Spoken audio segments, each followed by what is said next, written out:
Assalamualaikum warahmatullahi wabarakatuh. Perkenalkan, nama saya Dira Bulandari dengan NPM G1F024015. Pada video kali ini saya akan membuat video pengganti dari laporan praktikum 8 mata kuliah analitik dan visualisasi data. Langsung saja kita ke proses pengerjaannya, yang dimana untuk soal pertama itu dia adalah calculated file, yang dimana kita menjelaskan penggunaan calculated file. Pada analisis kalian tunjukkan di bagian mana calculated file tersebut diterapkan dalam visualisasi. Calculated file dalam analisis yang saya gunakan itu adalah mengelompokkan nilai ujian siswa itu menjadi 3 kategori, yang dimana itu ada yang tinggi, sedang, dan juga rendah. Nah, tujuannya dari pengelompokan tersebut adalah untuk lebih mudah dimengerti atau dipahami dibandingkan kita hanya melihat semua dari nilai ujian para siswa. Oke, langsung saja ke proses pembuatannya.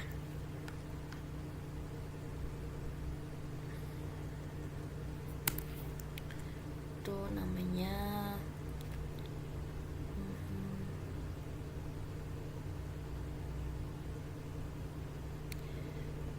performance kategori.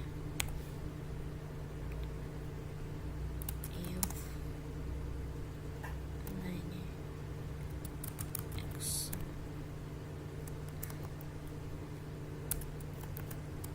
skor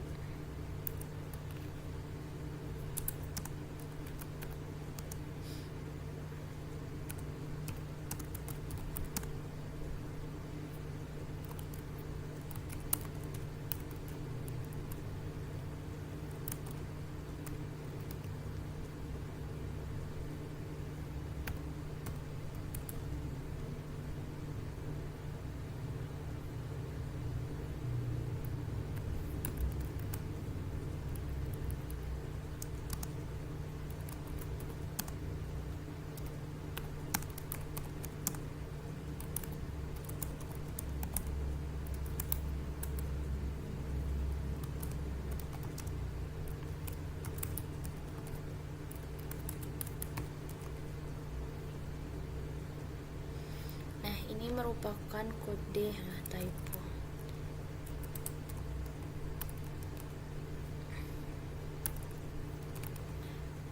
Di sini kita akan membuat atau menambahkan calculation file untuk kolom baru, yaitu namanya adalah performance kategori.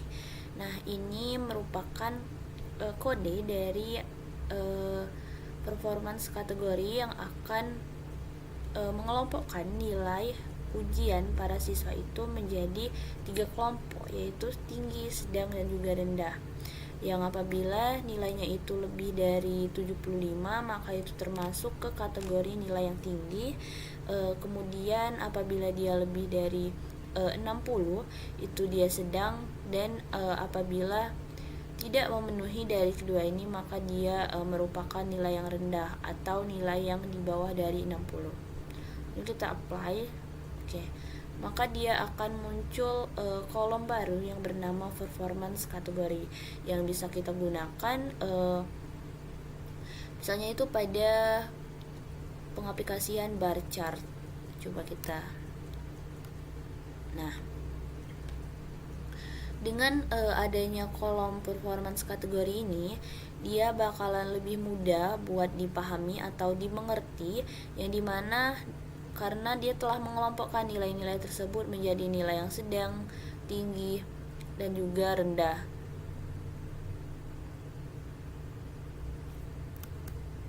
Masa kita nggak usah pakai ini. Nah, ini udah terdapat nilai ujian berdasarkan gender terhadap tingkat pengaruh orang tua tadi kan, parental performance.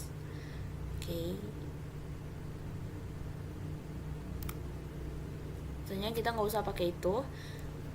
Nah, di sini dapat terlihat bahwa pada nilai siswa itu berdasarkan gender perempuan dan laki-laki, yang dimana perempuan itu nilai rendahnya itu dengan rata-rata 58,50, itu sedikit siswa yang mendapatkan nilai yang rendah. Kemudian kategori nilai yang sedang itu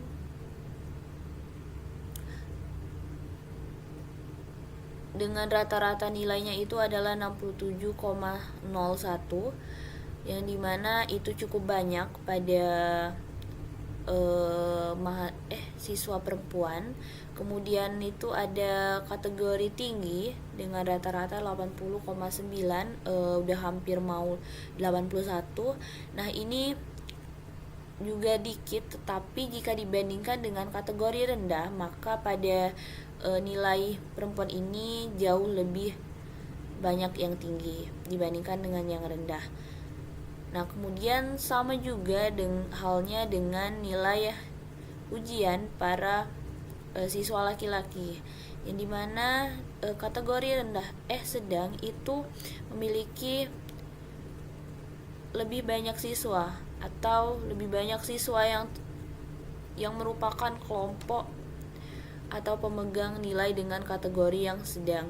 Sedangkan dengan nilai rendah dan juga tinggi itu tidak terlalu banyak, yang dimana untuk nilai rendah itu cukup kecil dan nilai yang tinggi itu juga cukup kecil. Tapi jika dibandingkan dengan nilai yang rendah, maka nilai yang tinggi pada masing-masing gender itu lebih banyak nilai yang tinggi. Namun jika dibandingkan dengan ketiganya, yaitu nilai dengan kategori rendah, sedang, dan juga tinggi, maka nilai dengan kategori sedang itu paling banyak dimiliki oleh para siswa. Oke. Selanjutnya itu kita bakalan ke soal yang nomor 2. Nah, nomor 2 ini parameter. Jelaskan alasan penggunaan parameter dan demonstrasi secara langsung bagaimana parameter tersebut mempengaruhi visualisasi yang telah kalian buat. Oke. Kita ke sini.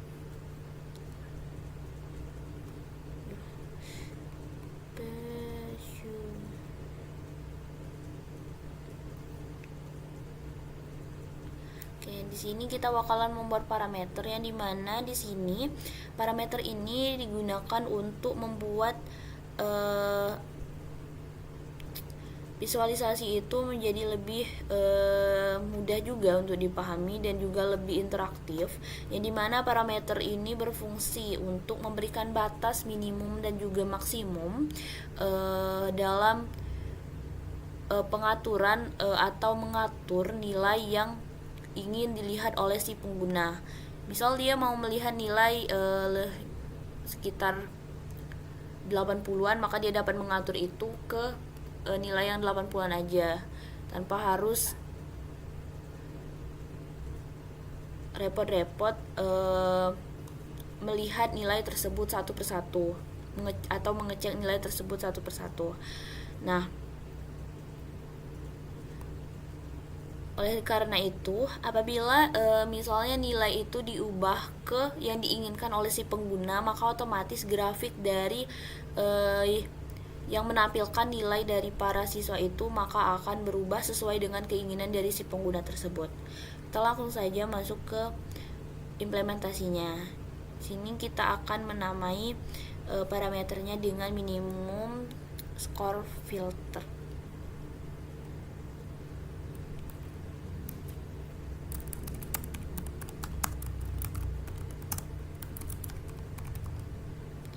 Dengan tipe datanya itu adalah integer.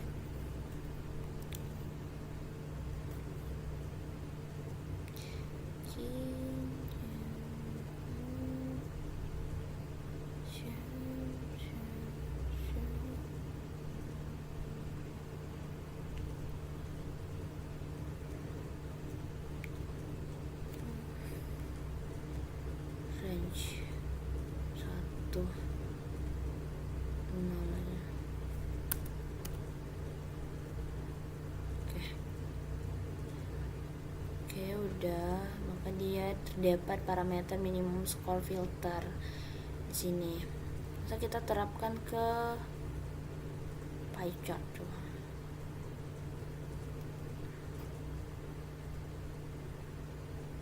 Oke, di sini.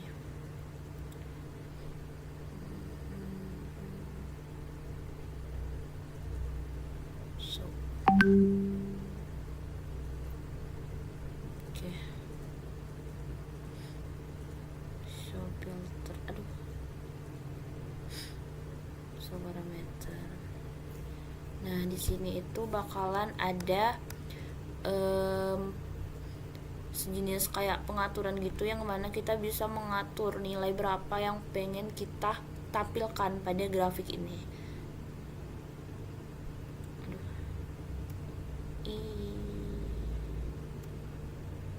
Nah, misal kita mau dinilai dengan 67, 68.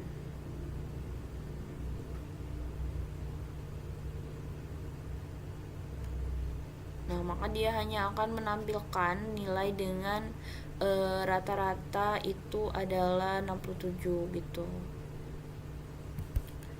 Oke. Selanjutnya soal yang ketiga, dashboard, demonstrasi interaktivitas dashboard. Oke.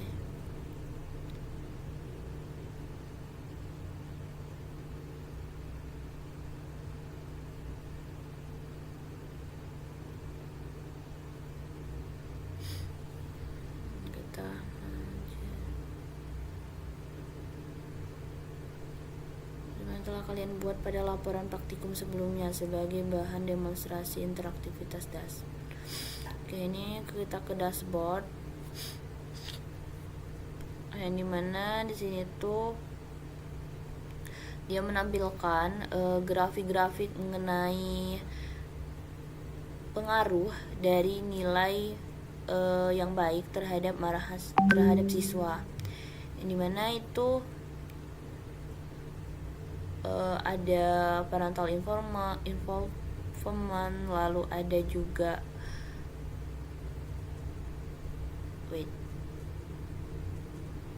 motivasi dari orang tua, dan juga jam tidur, jam belajar, dan lain sebagainya. Sehingga dengan faktor-faktor tersebut siswa itu dapat memperoleh nilai yang bagus, yang dimana misalnya dia mempunyai motivasi yang rendah, seperti pada pie chart ini. Pie chart nilai grafik pie chart, yang dimana dia menampilkan nilai berdasarkan level motivasi. Nah, ini dapat kita lihat bahwa motivasi yang rendah itu juga berpengaruh terhadap tingkat tinggi atau rendahnya nilai dari siswa. Di sini untuk motivasi rendah itu juga dia mendapatkan nilai yang rendah, yaitu 66,75, yang sangat berbanding terbalik dengan siswa yang memperoleh motivasi yang tinggi, yaitu dengan nilai 67,7. Nah, begitu juga dengan nilai ujian yang berdasarkan tingkat pengaruh orang tua, di mana tingkat pengaruh orang tua yang tinggi itu juga memberikan nilai yang lebih tinggi dibandingkan dengan orang tua yang tidak sama sekali memberikan pengaruh seperti itu, atau tidak sama sekali berkontribusi dalam proses belajar si siswa tersebut. Oke. Selanjutnya juga ada jam belajar. Jam belajar itu juga mempengaruhi si siswa itu mendapatkan nilai yang lebih tinggi, yang dimana apabila jam belajarnya banyak, maka si siswa akan mendapatkan nilai yang lebih tinggi dibandingkan dengan siswa yang jam belajarnya rendah, maka dia juga akan mendapatkan nilai yang rendah. Kemudian juga terdapat nilai ujian berdasarkan jam tidur, dimana jam tidur yang baik itu juga sangat berpengaruh terhadap tingkat tinggi atau rendahnya nilai siswa. Kemudian ini udah. Insight yang dapat diambil dari proses analisis dan juga visualisasi data pada dataset yang saya ambil ini adalah yang dimana pada nilai ujian siswa itu sangat banyak sekali faktor-faktor yang dapat mempengaruhi tinggi ataupun rendahnya, dimana itu dapat berupa pengaruh orang tua, kemudian motivasi baik itu dari orang tua ataupun orang sekitarnya, kemudian jam tidur, jam belajar, dan juga yang lainnya, yang dimana tentunya faktor-faktor tersebut berpengaruh terhadap nilainya, yang dimana apabila faktor tersebut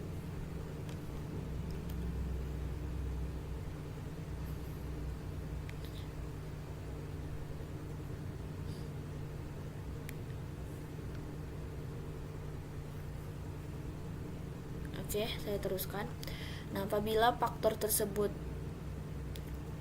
ibaratnya tuh baik untuk si siswa, maka siswa tersebut tentunya akan mendapatkan nilai yang tinggi. Namun juga berbanding dengan sebaliknya, kayak misalnya motivasi dari orang tua. Nah, apabila si orang tua itu tidak memberikan banyak motivasi atau cukup rendah, maka itu akan mempengaruhi nilai dari siswa, sehingga siswa tersebut dapat memperoleh nilai yang rendah dibandingkan dengan siswa yang mendapatkan motivasi yang lebih tinggi dari orang tuanya. Sekian video dari saya. Saya mohon maaf jika terdapat kekurangan. Saya akhiri. Wassalamualaikum warahmatullahi wabarakatuh.